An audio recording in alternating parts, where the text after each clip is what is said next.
Now, another reaction that's very closely related to the aldol reaction is what we call an aldol condensation. And it sounds like it might be the same exact reaction, but it's not quite the same. In an aldol condensation, we have an aldol reaction take place first. But then typically at the end of the reaction, we heat things up a little bit, and that causes an elimination to take place. So if we go back to our simple aldol reaction where we have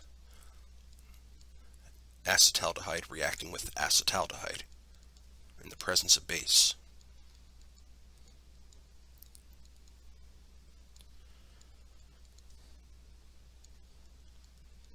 Okay, we wind up getting deprotonation of one of the aldehydes, it attacks the other, and in the end,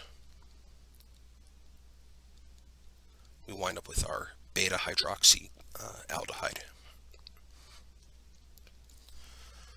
Okay, but if we were to heat this up a little bit, and sometimes you really don't have to heat it up just all that much, we can get an elimination to take place where we lose a molecule of water. Okay, when that happens, we form a product that looks like this.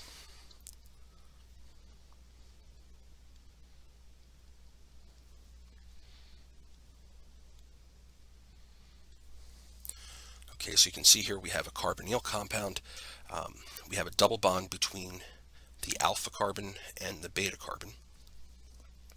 So we call this an alpha beta unsaturated carbonyl.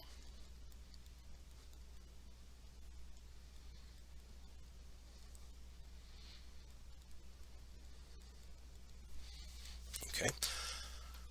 And again, this can be a very useful reaction. In some cases, it's an unwanted reaction, though. In some cases, you don't want to have that elimination take place, and for certain reactions, it's almost impossible to stop it from happening. The driving force for this reaction is to have a more conjugated system. So if you think about it, if you look at the oxygen, this carbon, carbon, and carbon, okay, all four of those atoms have a pi system. Okay, so we can see this as being kind of like a conjugate. Actually, it's kind of like a diene. Okay, so because of the stability due to the conjugation, the process can be very difficult to prevent from happening. This is particularly troubling when we're trying to do reactions with aldehydes that are aromatic.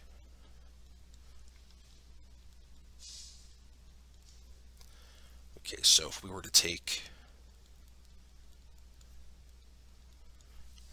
these two compounds and expose them to base, and we'll just say that we're using whatever conditions we have to use in order to make sure that we don't have any reactions between the same aldehydes. What we wind up getting here right away without any extra heating whatsoever is the alpha beta unsaturated aldehyde. And again, that's because of the extended conjugation here. Okay, we have this conjugated all the way through the ring as well. And again, that stability makes it very difficult to get the reaction to not happen. So you can pretty much count on it. All right, so that's an aldol condensation reaction. Now, in addition to the aldol condensation, we have a reaction that we call the Claisen condensation.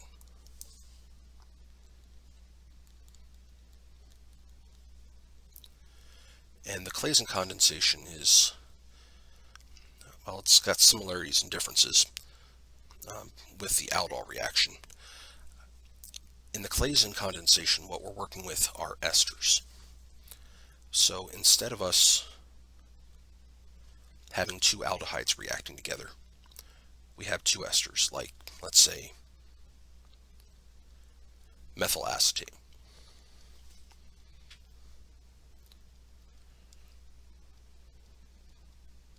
Okay, now let's say that we reacted these guys together in the presence of base.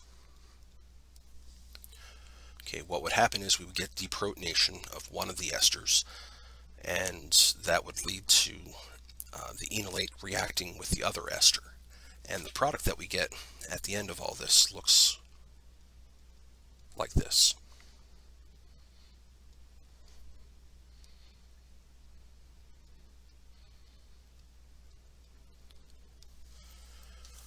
Okay, so you can see where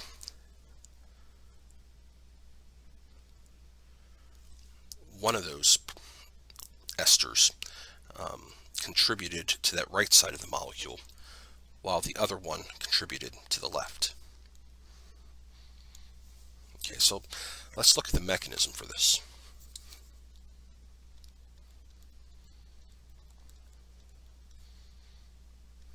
Okay, so first thing that happens is we get deprotonation of the ester.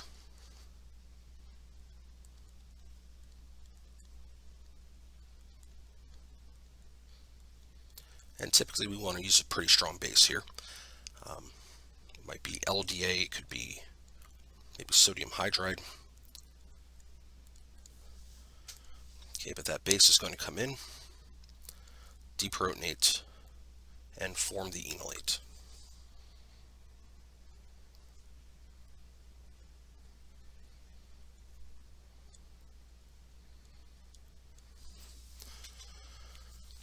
Now, when that enolate comes into close contact with another molecule of the ester, it can act as a nucleophile, and it can attack the, oops, that was a methyl ester, right? It could attack the carbonyl. So we show these electrons folding back down, coming in and attacking the carbonyl. Now the intermediate that we're going to form here will look like this.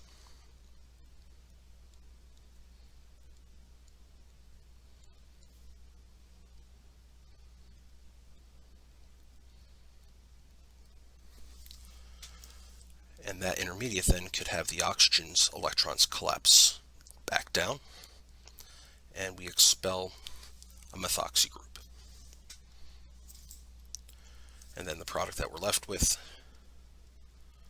is the one that we had predicted.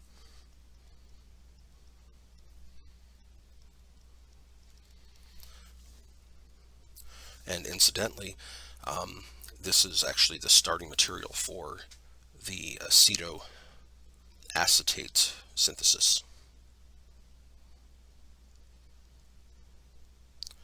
that we learned about back in chapter 21.